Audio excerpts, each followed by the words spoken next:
অন্নপূর্ণা পুজোয় গেছিলাম, অন্নপূর্ণা ব্যাঙ্কোয়েটে। এই অন্নপূর্ণা ব্যাঙ্কোয়েটটা আমাদের এখানেই আমার হাজব্যান্ডের এক বন্ধু করেছে নতুন, খুব সুন্দর ব্যাঙ্কোয়েটটা।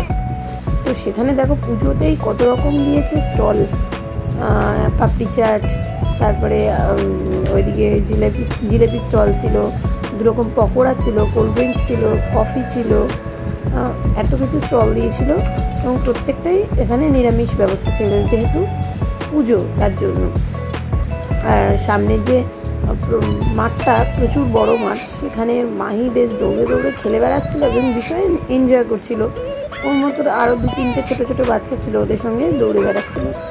আর আমি স্টলে প্রত্যেকটা খাবারই কিন্তু ট্রাই করেছিলাম। যেতে যেতে প্রায় 9:30 পৌনে 10টা বেজে গেছিলো, কিন্তু একটাও ছাড়িনি। তার মধ্যে প্রত্যেকটা খাবারই ট্রাই করেছি, যার জন্য পেট ভরে গেছিলো এই স্টলের খাবার খেয়ে, এবং মেন কোর্সের খাবার জন্য ঠিকঠাক খেতে পারিনি। দেখো, ও খাবে বলে বায়না করছে, কিন্তু ওকে একটু একটু দিয়েছিলাম, তার মধ্যে তো দৌড়ে বেড়াচ্ছে, দৌড়তে দৌড়তে দুবার উল্টে পড়েও গেল। আর মা, আমি, মিঠি, মাহি, ও বাবা সবাই এসেছিলাম। মোটামুটি ফাঁকা হয়ে গেছিলো ওই টাইমে, যেহেতু রাত অনেকটাই হয়েছিল। এই যে কোল্ড ড্রিঙ্কস নিয়ে মিঠি আবার দেখাচ্ছে, বেশ ভালো ছিল পাপড়ি চাটটা খেতে। দেখো, এই লজটাতেই আমার ভাগ্নির বিয়ে হবে ঠিক করা হয়েছে। মিঠি আবার নিজেকে একটু দেখিয়ে নিল, এবং মিঠি এতটাই সাবধানী বোনের ব্যাপারে, যদি বোন পড়ে যায় ওর জন্য বারে বারে ওকে ধরছে। বাচ্চাদের সঙ্গে খেলছে তো, কিন্তু ধরা সত্ত্বেও ও দুবার পড়েছে মাঠের মাঝখানে। লাগেনি খুব বেশি, কারণ এখানে ঘাসের ওপর আর নরম মাটি, ওর জন্য লাগেনি খুব বেশি। কিন্তু পুজোতে গিয়ে একটা জিনিস ভুল করেছি, মা অন্নপূর্ণার ছবি তুলতেই ভুলে গেছি।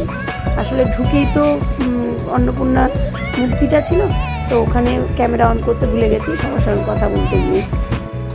দেখো, লজটার মাঝখানে একটা পুকুর ছিল, সেটাকে বেশ সুন্দর করে ডেকোরেশন করেছে, ফোয়ারা দিয়েছে, বেশ দারুণ একটা ওয়েদার, দারুণ একটা অ্যাটমসফিয়ার তৈরি হয়েছে, খুব ভালো লাগছিল। এবং স্লো মিউজিক হচ্ছিল মাঝখানে, বেশ ভালো লাগছিল। আর ওই সাইডটা হচ্ছে খাবার জায়গা, এবং যদি বিয়ে বাড়ি হিসেবে ইউজ করা হয় তাহলে ওখানে বউ বসানোর জায়গা। এলাই ব্যাপার, দারুণ দারুণ দারুণ, আমার তো খুব ভালো লেগেছে ব্যাঙ্কোয়েটটা। একবার ভালোই হলো, ভাগ্নি বিয়ের আগে একবার ঘুরেও গেলাম, দেখেও গেলাম। দেখো, এটা হচ্ছে বসার জায়গা, ভেতরেই সোফার পাতা আছে, এবং সব থেকে সুন্দর দেখতে লাগছে এখান থেকে বসে বাইরের ভিউটা, যে পুকুরটা, সেটা এত সুন্দর লাগছে।